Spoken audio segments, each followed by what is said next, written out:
साथियों, स्वागत है आपसे का आपके अपने YouTube channel target with Ajit में।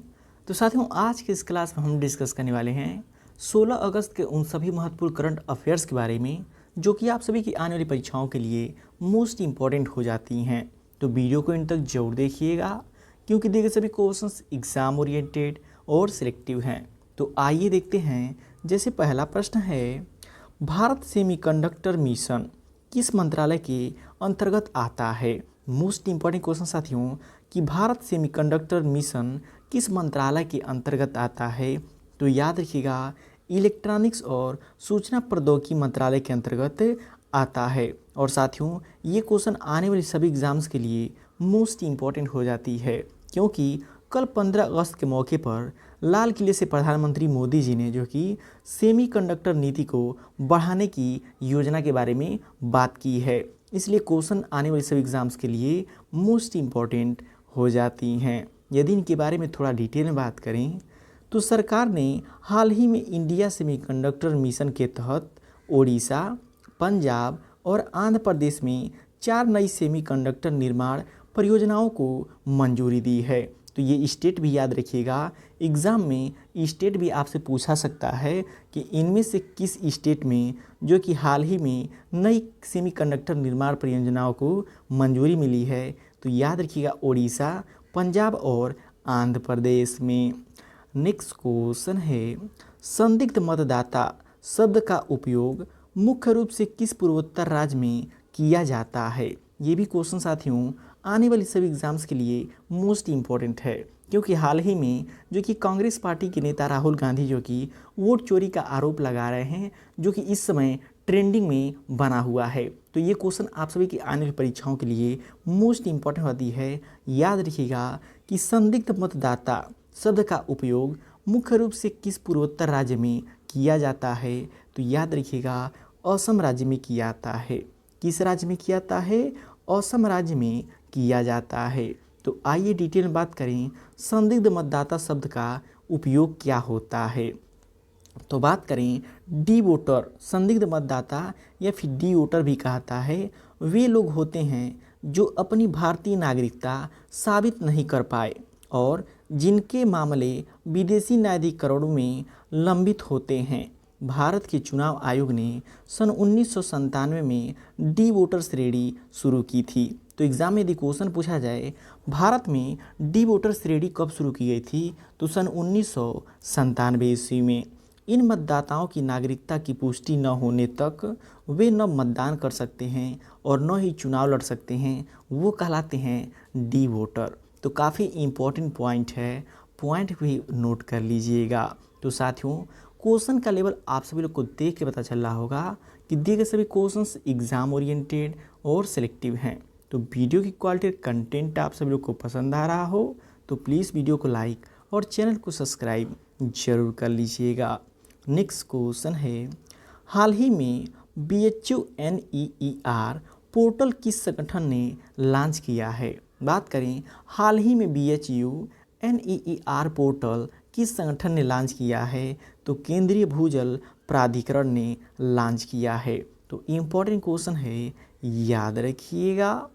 नेक्स्ट को, किस राज्य सरकार ने मुख्यमंत्री युवा उद्यमी विकास अभियान योजना शुरू की है? मोस्ट इम्पोर्टेंट क्वेश्चन होता है कि किस राज्य सरकार ने मुख्यमंत्री युवा उद्यमी विकास अभियान योजना शुरू की है? तो याद रखिएगा, उत्तर प्रदेश। कौन सा राज्य? उत्तर प्रदेश राज्य। तो यूपी पेट के लिए क्वेश्चन इम्पॉर्टेंट हो जाता है। तो यदि इसके बारे में साथियों डिटेल में बात करें तो उत्तर प्रदेश सरकार ने युवाओं को सशक्त बनाने और उद्यमिता को बढ़ावा देने के लिए मुख्यमंत्री युवा उद्यमी विकास अभियान शुरू किया है। इस योजना का उद्देश्य अगले 10 वर्षों में 10 लाख सूक्ष्म इकाइयों की स्थापना करना है। तो उद्देश्य इम्पोर्टेंट है, याद रखिएगा, उद्देश्य भी एग्जाम्स में पूछा जाता है। नेक्स्ट को है, हाल ही में नारकोटिक्स कंट्रोल ब्यूरो NCB द्वारा अवैध फार्मास्यूटिकल दवा व्यापार रोकने के लिए शुरू किए गए ऑपरेशन का नाम क्या है? तो याद रखिएगा, ऑपरेशन MED मैक्स है। क्या है? ऑपरेशन मेड मैक्स हो जाता है।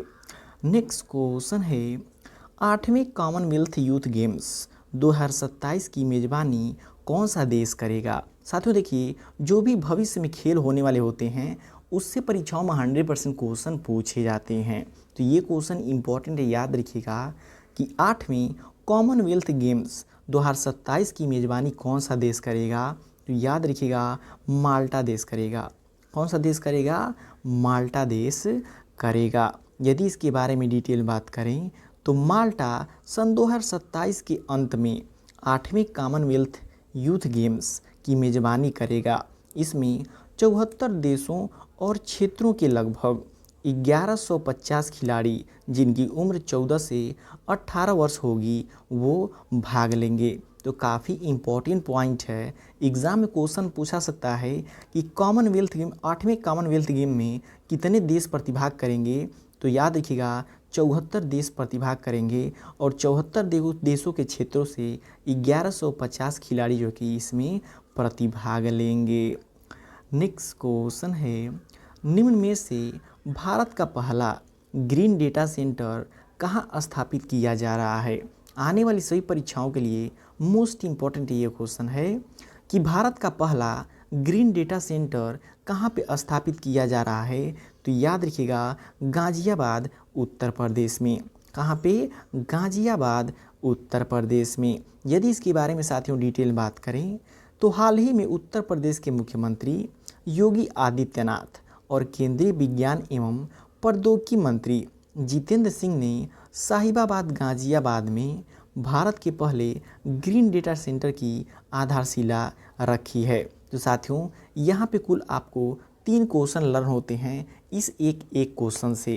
कैसे कि पहला तो भारत में पहला ग्रीन डेटा सेंटर कहाँ स्थापित किया जा रहा है, तो गाज़ियाबाद उत्तर प्रदेश में। और दूसरा हो जाता है उत्तर प्रदेश के मुख्यमंत्री कौन हैं, योगी आदित्यनाथ। और तीसरा है उत्तर प्रदेश के केंद्रीय विज्ञान एवं प्रौद्योगिकी मंत्री कौन हैं, तो जितेंद्र सिंह हैं। तो काफ़ी इम्पोर्टेंट क्वेश्चन है, याद रखिएगा। नेक्स्ट है, हाल ही में रूस यूक्रेन युद्ध में चर्चा में आए हैं वो ड्रैगन ड्रोन क्या हैं। हाल ही में जो रूस यूक्रेन का युद्ध हो रहा है उसमें ड्रैगन ड्रोन का उपयोग किया जा रहा है। तो वो ड्रैगन ड्रोन क्या हैं, तो याद रखिएगा थर्माइट सशस्त्र ड्रोन हैं। क्या हैं?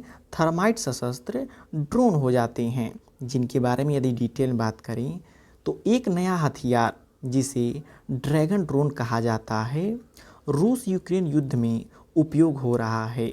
ये ड्रोन थर्माइट छोड़ते हैं जो एल्यूमिनियम और आयरन ऑक्साइड का मिश्रण है, जिसे मूल रूप से रेल की पटरियों को जोड़ने के लिए विकसित किया जाता है। जो भी रेल की 2 पटरियां होती हैं उनको जोड़ने के लिए इनका प्रयोग किया जाता है और उसका प्रयोग अब जो कि रूस यूक्रेन युद्ध में ड्रैगन ड्रोन की जगह पे यूज किया जा रहा है। तो काफ़ी इम्पोर्टेंट क्वेश्चन है, याद रखिएगा। नेक्स्ट क्वेश्चन है, हाल ही में किस दिन भारतीय अंतरिक्ष कार्यक्रम के जनक विक्रम साराभाई की 106वीं जयंती मनाई गई है। तो याद रखिएगा 12 अगस्त को मनाई गई है। कब? 12 अगस्त को मनाई गई है। अब बात करें साथियों अगस्त महीने के उन सभी महत्वपूर्ण तथ्यों की जिनसे एग्ज़ाम में क्वेश्चन पूछे जाते हैं। तो याद रखिएगा 6 अगस्त को हिरोशिमा दिवस मनाया जाता है। 7 अगस्त को राष्ट्रीय हथकरघा दिवस मनाया जाता है जो कि बार बार परीक्षाओं में पूछा जाता है। 8 अगस्त को अगस्त क्रांति दिवस मनाया जाता है। 9 अगस्त को नागासाकी दिवस मनाया जाता है। 10 अगस्त की बात करें तो विश्व शेर दिवस मनाया जाता है। 12 अगस्त जो कि मोस्ट इम्पॉर्टेंट है, अंतर्राष्ट्रीय युवा दिवस एवं विश्व हाथी दिवस मनाया जाता है, नोट कर लीजिएगा। 15 अगस्त तो आप सभी लोग को पता है भारत का स्वतंत्रता दिवस मनाया जाता है। तो साथियों वीडियो की क्वालिटी कंटेंट आप सभी लोग को पसंद आ रहा हो तो प्लीज़ वीडियो को लाइक और शेयर करके चैनल को सब्सक्राइब जरूर कर लीजिएगा, क्योंकि डेली यहाँ पे करंट अफेयर्स की क्लासेस चलाई जाती हैं। निम्न में कहाँ पर अंडर 19 एशियाई मुक्केबाजी चैंपियनशिप आयोजित की गई जिसमें भारतीय मुक्केबाज निशा ने गोल्ड मेडल जीता। तो काफ़ी इम्पोर्टेंट क्वेश्चन है, याद रखिएगा कि बैंकॉक में अंडर 19 एशियाई मुक्केबाजी चैंपियनशिप 2025 आयोजित की गई। जिसमें भारतीय मुक्केबाज निशा ने गोल्ड मेडल जीता। तो इम्पोर्टेंट क्वेश्चन है, याद रखिएगा। यदि इसके बारे में डिटेल में बात करें तो अंडर 19 एशियाई मुक्केबाजी चैंपियनशिप 2025 का आयोजन कहाँ पर हुआ? बैंकॉक के थाईलैंड में। इस प्रतियोगिता में भारतीय मुक्केबाज निशा ने 54 किलोग्राम श्रेणी में गोल्ड मेडल जीता है। तो यहाँ पे साथियों 3 पॉइंट को याद रखिएगा, तीनों से ही एग्जाम में क्वेश्चन पूछे जा सकते हैं। पहला जो कि अंडर 19 एशियाई मुक्केबाजी चैंपियनशिप 2025 का आयोजन कहाँ हुआ? बैंकॉक में। उसके बाद से जो कि बैंकॉक में आयोजित अंडर 19 एशियाई मुक्केबाजी चैंपियनशिप 2025 में भारत की मुक्केबाजी में 54 किलोग्राम में किसने गोल्ड मेडल जीता? तो निशा ने जीता। और किस कैटेगरी में? तो 54 किलोग्राम कैटेगरी में। ये तीनों पॉइंट इम्पॉर्टेंट हैं, एग्जाम में क्वेश्चन यहीं से पूछे जाते हैं। नेक्स्ट क्वेश्चन है हाल ही में किस राज्य में भारतीय सेना ने सूर्य दौड़नाथ 2025 नामक ड्रोन प्रतियोगिता शुरू किया है? तो याद रखिएगा, हिमाचल प्रदेश में। किस राज्य में? हिमाचल प्रदेश में।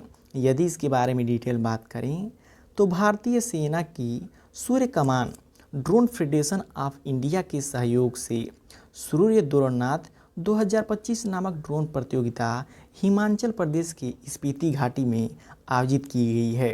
तो यहाँ पे भी 2 पॉइंट याद रखिएगा। पहला, भारतीय सेना की सूर्य कमान ड्रोन फेडरेशन ऑफ इंडिया के सहयोग से। किसके सहयोग से? भारतीय सेना की सूर्य कमान ड्रोन फेडरेशन ऑफ इंडिया के सहयोग से सूर्य द्रोणनाथ 2025 नामक ड्रोन प्रतियोगिता हिमाचल प्रदेश की स्पीति घाटी में आयोजित की गई थी। तो इन पॉइंट्स को आप नोट कर लीजिएगा। नेक्स्ट क्वेश्चन है निम्न में से किस राज्य सरकार ने दूर दराज क्षेत्रों में रहने वाले छात्रों के लिए नई यात्रा भत्ता योजना शुरू की है? तो उत्तर प्रदेश सरकार ने। किस राज्य सरकार ने? उत्तर प्रदेश राज्य सरकार ने। यदि इसके बारे में डिटेल बात करें तो उत्तर प्रदेश सरकार ने शैक्षणिक सत्र 2025-26 से दूर दराज क्षेत्रों के छात्रों के लिए नई यात्रा भत्ता योजना शुरू की है। तो काफ़ी इम्पोर्टेंट पॉइंट है, याद रखिएगा। अब साथियों बात करें प्रीवियस ईयर की इम्पोर्टेंट करंट अफेयर्स की, जिनको वन लाइनर फॉर्म में हम एक बार रिवीजन कर लेते हैं। तो पहला पॉइंट है मणिपुर राज्य में 13 अगस्त को देशभक्त दिवस मनाया जाता है।